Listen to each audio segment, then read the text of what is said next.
Olá pessoal, boa noite, tudo bem? Boa noite, Eu sou o João Vitor. eu sou a Marcela, dando continuidade ao estudo do Diretório da Pastoral Familiar. Hoje nós vamos estar abordando dois temas. Um é a satisfação sexual e o amor, e o outro é a paternidade responsável. A satisfação sexual e o amor. O ato sexual para o casal é a mais intensa manifestação do seu amor. É a celebração do amor no nível afetivo e sensitivo, onde eles se completam. Complementariedade é a chave. Compreender o relacionamento entre o homem e a mulher, vencer as dificuldades na vida a dois e conquistar uma harmonia sexual. Um bom relacionamento sexual é de fundamental importância para a vida do casal. Falando sobre o ato sexual, a vida sexual é fundamental para a vida do casal. Lá no Catecismo da Igreja diz que é o ato próprio dos casais. E aí Deus foi tão generoso que ele escolheu, através da relação sexual, expressar o amor conjugal. Ele deu ao casal humano, através do sexo, a glória de cooperar com ele na criação do mais belo ser humano, né? que é a nossa procriação. Precisamente por isso que na união conjugal, ao lado da finalidade puramente física, existe de modo também natural o afeto marital, ou o amor, a integração das personalidades, a intercomunicação e a cooperação mútua. Então, como Marcela falou, Deus quis dar ao casal humano pelo sexo a glória de cooperar com ele na criação do mais belo ser deste mundo. Então, é muito importante que o casal cristão se prepare para viver bem a vida sexual, que só é lícita no matrimônio. Nenhuma outra missão é mais nobre do que esta de dar a vida a um ser humano. É necessário que o casal entenda o verdadeiro sentido da vida sexual nos planos de Deus. Segundo a doutrina da Igreja, o ato sexual ele vai ter duas dimensões dentro da vida conjugal, que é a dimensão unitiva e a dimensão procriativa. E a procriativa, além deles estarem entregues totalmente, sem barreiras, eles devem entender também que através desse ato eles devem estar abertos à geração da vida. Quando se exclui ou se marginaliza o compromisso afetivo nas relações interpessoais, a relação humana fica afundada, perturba-se e desce a um nível mais baixo do que as das relações entre os animais. Quando se tratam como simples objetos de prazer, cometem sempre uma violência, um atentado contra a essência de sua humanidade. Ou seja, é só a gente olhar hoje e ver como o sexo. Então, é só a gente ver como que alguns pequenos grupos hoje abordam como viver, como se tem que viver o sexo, né?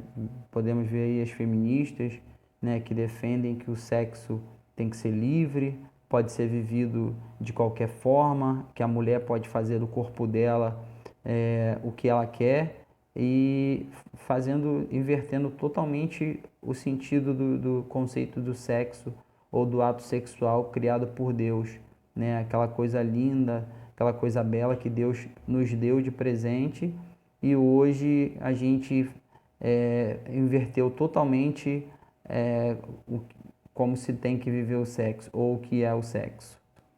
E aí, dentro da nossa doutrina, quando se dá esta união integral, partindo do sexual, chega até o religioso e espiritual, e é aí que se realiza essa comunhão da vida toda. E é isso que verdadeiramente significa o matrimônio. Ainda pegando um gancho nas dimensões na vida conjugal, unitiva e procriativa, agora a gente vai falar um pouquinho sobre paternidade responsável. A paternidade não é apenas um instinto, e sim uma vocação. Essa vocação tem como pauta a responsabilidade. A paternidade responsável exerce tanto quanto a deliberação ponderada e generosa de fazer crescer uma família numerosa, como a decisão tomada por motivos graves e com respeito pela lei moral de evitar temporariamente ou mesmo por tempo determinado um novo nascimento. Por isso a Igreja, que toma partido pela vida, ensina que todo ato matrimonial, sexual, deve por si estar aberto à transmissão da vida. Paternidade responsável comporta ainda e principalmente uma relação mais profunda com a ordem moral e objetiva estabelecida por Deus, hoje que é consciência reta e intérprete fiel. O exercício responsável da paternidade implica, portanto, que os cônjuges reconheçam plenamente os próprios deveres para com Deus, para consigo próprios, com a família e para com a sociedade, numa justa hierarquia de valores.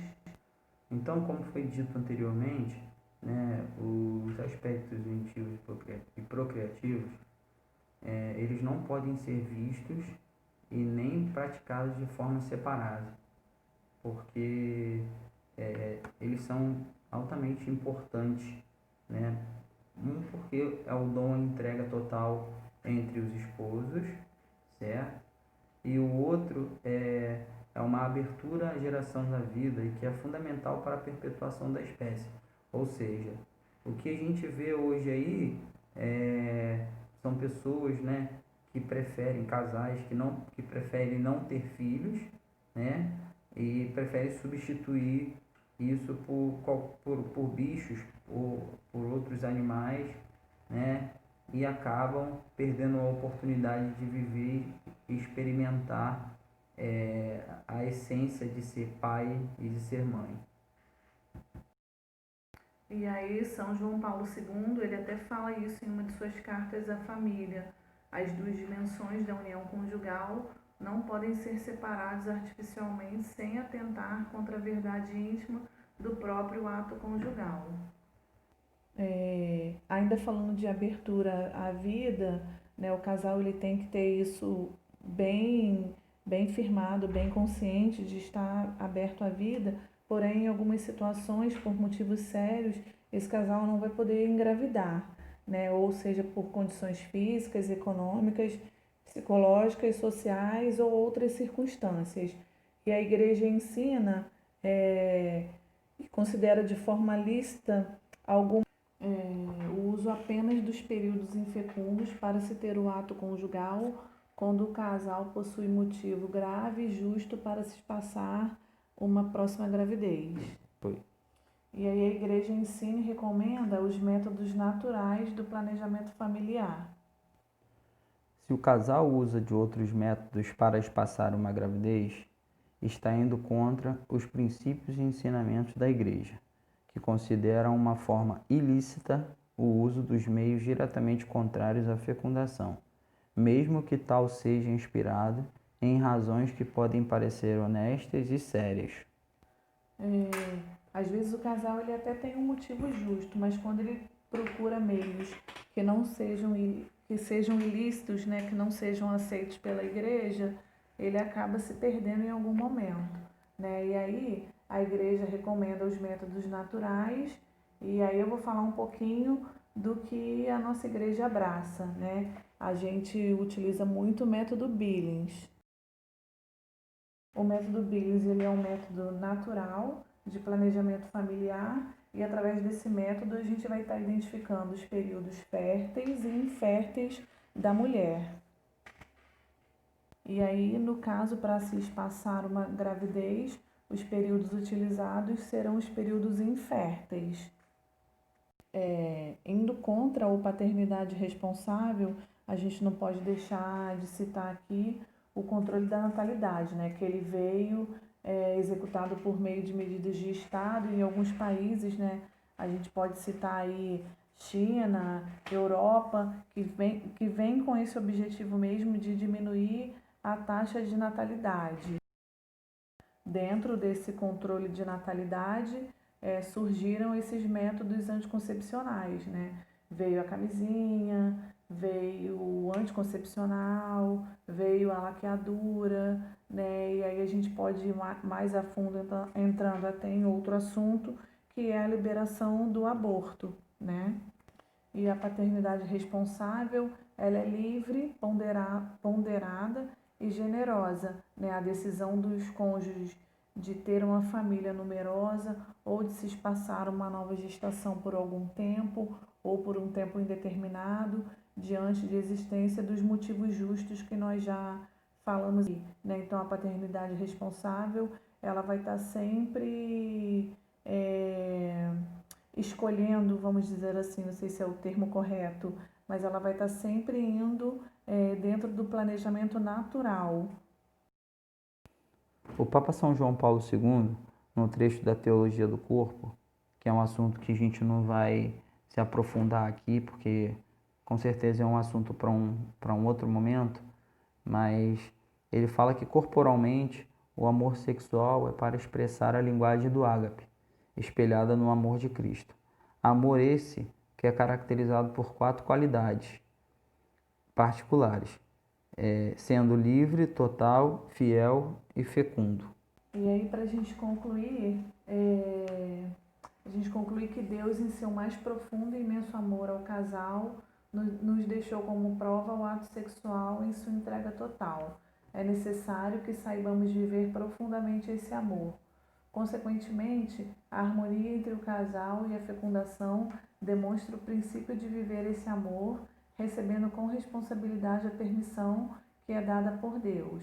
Portanto, viver a paternidade responsável é a maior prova que podemos dar a Deus e demonstrar que Ele se fez verdadeiramente presente no seio dessa família, constituída com sua bênção, com respeito às suas leis e mandamentos e ensinando seus filhos no caminho correto.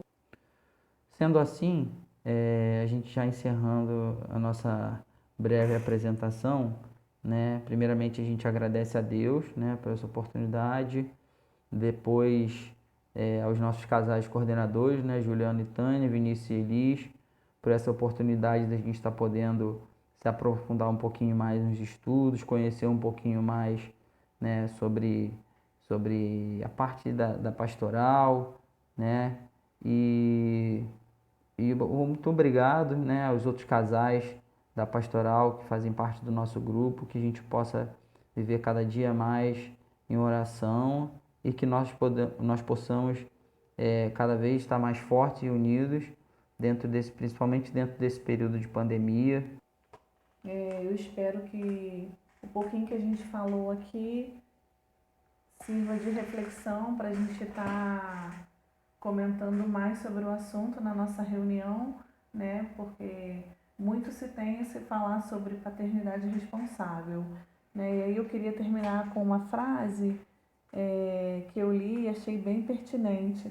Ninguém te obriga a ser católico, mas se você decide ser, seja homem ou mulher o suficiente para aceitar e realizar o que a igreja pede, né? Então, se a gente está dentro da igreja, a gente tem que aceitar e tem que realizar aquilo que a igreja está pedindo para a gente, né? Que fique aí essa reflexão para todos nós. Um beijo, gente. Boa noite. Fiquem com Deus.